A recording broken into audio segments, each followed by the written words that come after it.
जैसे भरमरी अधखिले फूलों से अलंकृत तमाल के पेड़ का आश्रय लेती है, उसी प्रकार जो श्री हरि के रोमांच से सुशोभित श्री अंगों पर निरंतर पड़ती रहती है तथा जिसमें संपूर्ण ऐश्वर्य का निवास है, वह संपूर्ण मंगलों की अधिष्ठात्री देवी भगवती महालक्ष्मी की कटाक्ष लीला मेरे लिए मंगलदायिनी हो। जैसे भरमरी महान कमल दल पर आती जाती या मंडराती रहती है, उसी प्रकार जो मूर्शत्रु श्री हरि के मुखारविंद की ओर बारंबार प्रेम पूर्वक जाती और लज्जा के कारण लौट आती है, वह समुद्र कन्या लक्ष्मी की मनोहर मुग्ध दृष्टिमाला मुझे धन संपत्ति प्रदान करे।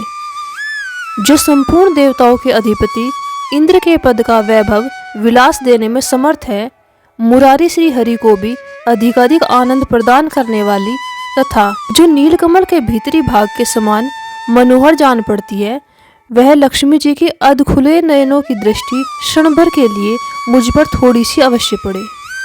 भगवान विष्णु की धर्मपत्नी श्री लक्ष्मी जी का वह नेत्र हमें ऐश्वर्य प्रदान करने वाला हो, जिसकी पुतली तथा भौएं प्रेमवश हो, अधखुले किंतु साथ ही निर्निमेष नयनों से देखने वाले आनंद कंद श्री मुकुंद को अपने निकट पाकर कुछ तिरछी हो जाती है।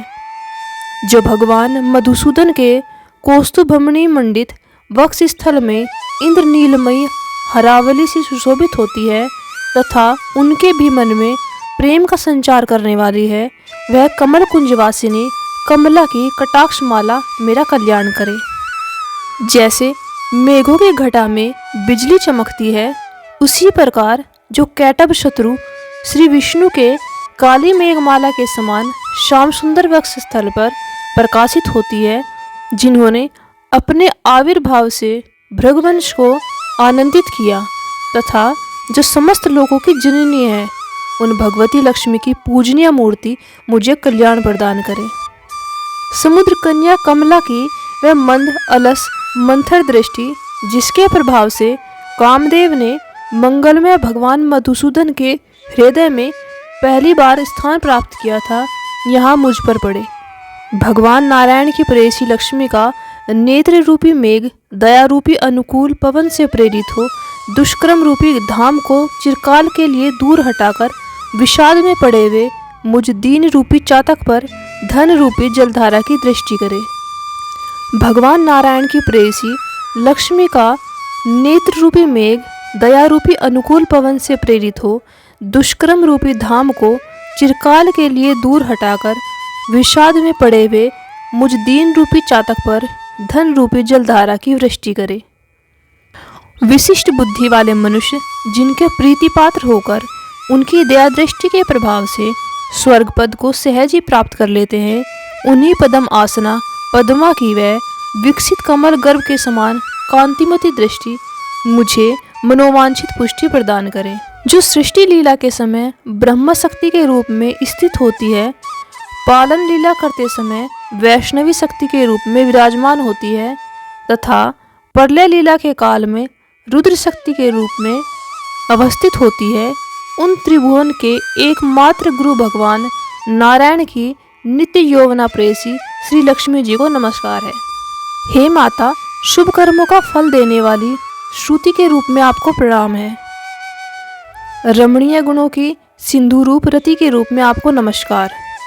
कमल वन में निवास करने वाली शक्ति स्वरूपा लक्ष्मी को नमस्कार तथा पुरुषोत्तम प्रिया पुष्टि को नमस्कार।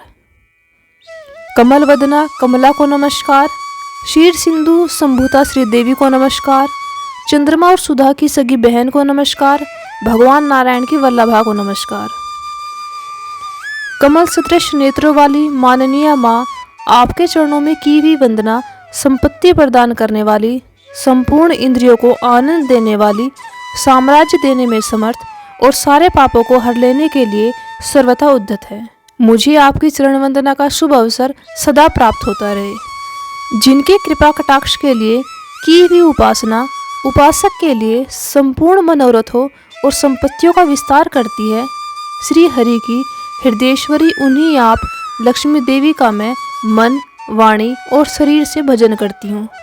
भगवती हरिप्रिये, तुम कमलवन में निवास करने वाली हो। तुम्हारे हाथों में लीला कमल सुशोभित है। तुम अत्यंत उज्जवल वस्त्र, गंध और माला आदि से शोभा पा रही हो। तुम्हारी झांकी बड़ी मनोरम है। त्रिभुवन का ऐश्वर्य प्रदान करने वाली देवी, मुझ पर प्रसन्न हो जाओ। दिग्गजों द्वारा स्वर्ण कलश के मुख से गिराए गए आकाश गंगा के निर्मल और मनोहर जल से जिनके श्रीअंगों का अभिषेक किया जाता है, संपूर्ण लोकों के अधीश्वर भगवान विष्णु की गृहिणी और क्षीर सागर की पुत्री उन जगत जननी लक्ष्मी को मैं प्रणाम करती हूँ। कमल नयन केशव की कमनीय कामिनी कमले, मैं दीनहीन मनुष्यों में अग्रगण्य हूँ, अतएव तुम्हारी कृपा का स्वाभाविक पात्र हूँ। तुम उमड़ती हुई करुणा के बाढ़ की तरल तंगों के समान कटाक्षों के द्वारा मेरी ओर देखो। जो लोग इन स्तुतियों के द्वारा प्रतिदिन वेदत्रयी स्वरूपा त्रिभुवन जननी भगवती लक्ष्मी की स्तुति करते हैं, वे इस भूतल पर महान गुणवान और अत्यंत सौभाग्यशाली होते हैं तथा विद्वान पुरुष भी उनके मनोभाव को जानने के लिए उत्सुक रहते हैं। इस प्रकार श्रीमद् शंकराचार्य रचित कनक धारा स्तोत्र संपूर्ण हुआ।